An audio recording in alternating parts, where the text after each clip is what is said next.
Previously, we implemented a couple tests for a valid transaction data function. This function is going to enforce the rules for us when we're accepting new chains consisting of transaction data. All right, let's keep going as far as implementing these tests, and then we're going to start writing some code.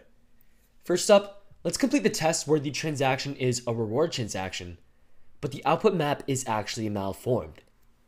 We already have a reward transaction available for all the tests within the valid transaction data scope. So all we have to do is use this reward transaction data and mess up with its output map. Let's access the output map and then set the wallet.public key amount to something absurd. As usual, how about 6 nines? Then let's add a block consisting of these transactions with a data field. And let's have a data array. And at the minimum, it's going to have the transaction, but it will also have this malformed reward transaction. And just like we have above, if we call valid transaction data on the new chain.chain now, since it has a block consisting of this bad reward transaction, well, this should return false. So make sure to have this change. And with this test down, we've now implemented the test for 2 of the rules. The second rule where the transaction data shouldn't have any malformed output maps, and the first rule where the transaction data shouldn't have multiple rewards. Okay, so with that in, head to the command line and then fire the npm run test command in the crypto chain project. And we should see a few red failing tests in the command line to tell us the code that we need to implement. And first up, valid transaction data is not a function. So let's implement that within the blockchain index.js file. So at blockchain/index.js, let's add a new valid transaction data function. Now this one is not static.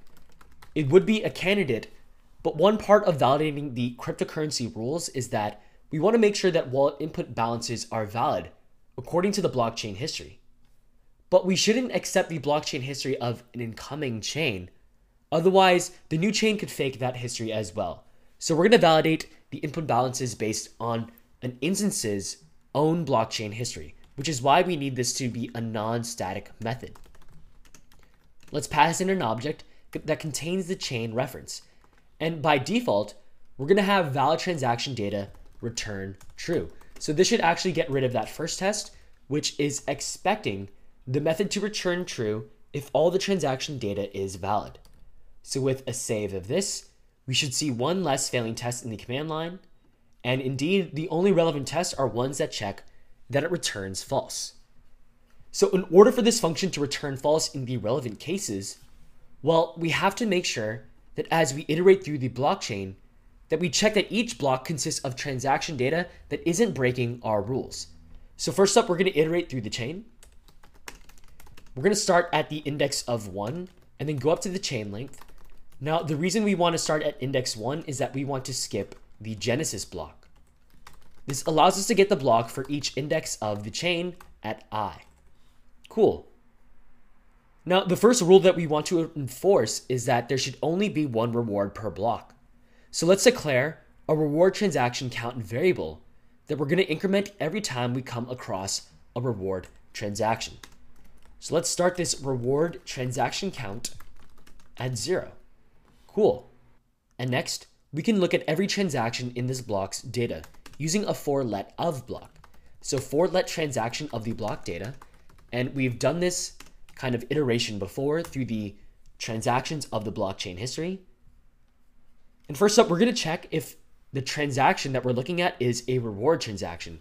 And to do that, we can use the global constant of the reward input by essentially checking that the transaction.input address is equal to this reward input.address. And if so, we're going to run some code, and that code is to increment the reward transaction count. So we're going to count how many reward transactions are within the block's data. And if this reward transaction count is ever greater than 1, we're going to return false. And on top of that, let's also log an error, since we've approached this invalid case, and we're going to say that the minor rewards exceed limit. Okay, cool. Now we do have this requirement of the reward input. So once you have this entire for let of block including the inner if conditions, make sure to head to the top of the file and then require that reward input. So we're going to require the reward input, and then this is the result of grabbing from the config file that is located one directory back. All right, nice. Now, as we save this, that should get rid of one test. And now there are two tests that are failing. And in this case, it's only the ones relevant to the malformed output maps. So we have that test now passing where we're enforcing that there's only one reward transaction per block. But below, you're going to notice that there's a case where the transaction is a reward transaction. So we already have a condition which runs code when the transaction is a reward transaction. So in addition, we're also going to check that if this reward transaction output map is invalid, we're also going to return false. Now to do that, we need to check the overall output map values and make sure the designated output map value in this reward transaction does indeed match the mining reward. So let's have an if condition that looks at the transaction.output map. Now the trick with this is that we don't necessarily know the miner wallet public key that was used in this output map. So unless we know the actual public key over here, we can't do any accessing like foo if we knew that was a public key. So how are we going to get this value if you don't have the key to access that value in this map? Well, luckily JavaScript gives us that object.values helper. So in this case, we can access all the values of the object. And when it's a reward transaction, there's only one value specified conveniently. So we can access that value by getting the first item in this returned object.values array. So we're going to use the bracket syntax to get that first item. Now, if that first item's value is not equal to our mining reward, well, then we know that we have an invalid case. So we're going to check that this is not equal to the mining reward. And if so, again, we're going to return false. And this time we're going to have a different error. And this should say the miner reward amount is invalid. Okay. Now in this case, there's also a dependency on the mining reward. So once you have this check in condition, and once you feel like you understand it, go ahead to the top and require the mining reward in addition to the reward input. All right.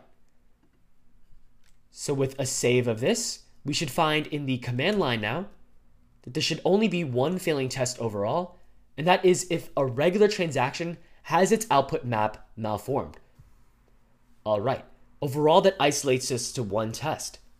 So in this case, the transaction is not going to be a miner reward. And in this case, we have three rules to enforce. First, the transaction must be valid in terms of its output amounts and its signature. Second, the input amount must match its balance when checking the blockchain history.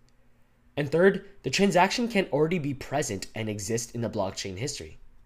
Now, we already have a method which enforces the first rule in the transaction class, and that is called valid transaction. It's a static method in the transaction class, so let's make sure to require the transaction class from its location, which is one directory back in the wallet directory and in the transaction file. Cool. And then we get to the else case of its overall if condition. So if we find that the transaction is not a reward transaction, we're going to run this valid transaction check. So let's check if transaction.valid transaction, and then passing in the transaction object returns false, which we're going to capture with this bang operator. Indeed, if this is false, we should also return false from the overall valid transaction data method. And then we'll console.error invalid transaction. All right, nice. So in the command line now, this should get us to a test suite that is fully green, and indeed we're all passing. Cool. So notice that we also have these console.error statements. It's curious, where did the output go for those invalid transactions?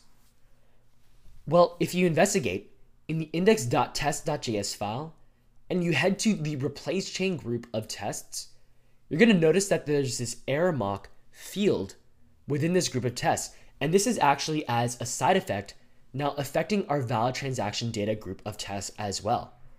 Since we're subbing global console.error in a place before we start running valid transaction data, those errors won't appear within the command line. But we still want to make sure that these errors are logged through actual test expectations. So let's bring the error mock to a more global scope and place it within the top of the tests. So we're going to make error mock available for every single test. And then when it comes to the relevant code for the error mock, let's take out the error mock assignment to the original before each. And likewise, the global console.error equals error mock line is going to be placed in the original before each as well as the last line. And now this allows us to expect an error mock to have been logged in every case where we're returning false within the valid transaction data method.